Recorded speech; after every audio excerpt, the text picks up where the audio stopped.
most insane Kobe Bryant story ever. Now, let's be honest here. When talking about Kobe Bryant, the Black Mamba, you can make at least 50 videos talking about an insane Kobe Bryant moment. He was in the league for 20 years and had countless incredible stories each and every year. Now, if you guys want to watch a video talking about 7 of his best stories, I'd advise you to go over to Michael Zemmer's channel after this video and watch his. This story I'm about to tell you is one that Mike didn't put in his video, and to be honest with you, in my opinion, it's his craziest story. If not, it's definitely top 5. Now, this story not only shows how dedicated to the game Kobe truly was, but it shows how much Kobe Bryant practiced each day to even realize what was happening at the time. That probably doesn't make any sense, so let me explain. Here is the most insane Kobe Bryant story ever. I will also say this is from Gerald Henderson's article in the Players Tribune, which I'll leave a link to in the description box down below. The story starts in Charlotte 2009. At this point, Kobe Bryant was at the peak of his powers and hitting clutch shot after clutch shot. It was the year he won his 4th NBA championship and was playing really well. It was during the regular season, and Kobe was having his normal pre-game shoot around. I mean, if you've ever seen Kobe before a game shooting, he rarely misses. To be fair, there's no defender at all, which most NBA players are able to knock down these shots, but on this day, Kobe couldn't hit one shot. I mean, maybe he was just not feeling it this day. It happens. Players can sometimes just feel a little tired on back-to-backs, injuries can take over, but usually it's fatigue after a back-to-back game and things of that nature. Except, this is Kobe Bryant we're talking about here. This isn't just a regular player. Kobe was missing wide open shots after wide open shots with no defenders around him. So obviously something seemed a little bit odd. Kobe Bryant missing wide open shots, no defenders around him, that seems really fishy. So Kobe Bryant proceeds to walk to the middle of the court, looks directly at the rim, turns around and says, "There's something wrong with the rim." Not his shot, the rim. He said that to Gerald Henderson. The first thing that Kobe Bryant ever said to him. In fact, this was the first time they'd ever actually met. Well, kind of. At the time, like I said, Henderson was playing in Charlotte, but it was actually his rookie year in 2009, and the Lakers were visiting. Now, Henderson had looked up to Kobe his entire childhood, just as Kobe Bryant had looked up to Jordan, and how most players entering the NBA look up to LeBron James nowadays. I mean, playing your idol or a player that you looked up to is a pretty big deal. And Gerald Henderson was a kid from Philly, who grew up close to Lower Merion. Obviously having that connection with Lower Merion and Kobe Bryant was quite strong, as Kobe was not only a national legend, he was a hometown legend. He played high school there, and that was a pretty big deal for Henderson growing up.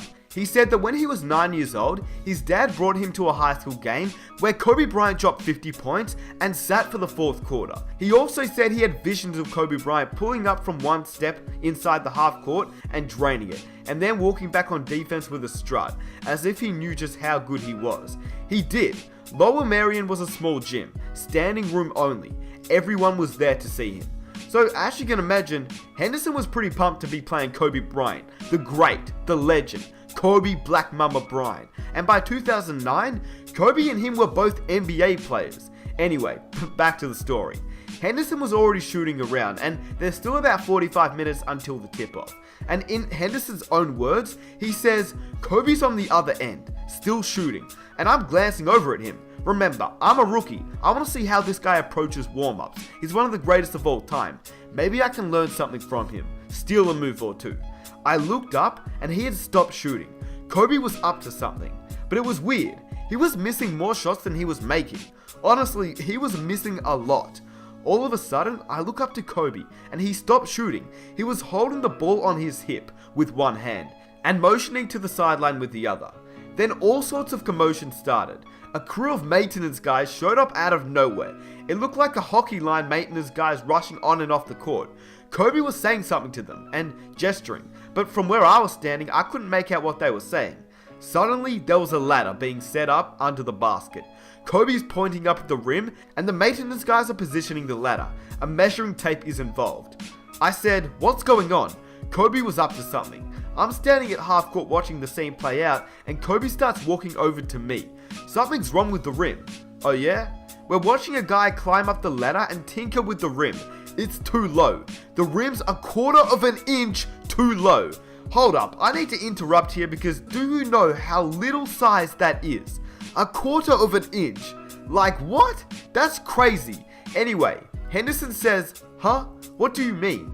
I never really heard about maintenance issues with a rim before a game. Kobe goes, I was missing shots that I don't miss. I'm pretty sure it's low, 1/4 of an inch. The fact that he didn't even measure, he just knew from the amount that he practiced. Most NBA players, I guarantee you, wouldn't even notice. They just shoot a little higher or lower, but not Kobe Bryant. He shot it exactly the same way each and every time. Anyway, Henderson goes on to say, that was it, our first conversation.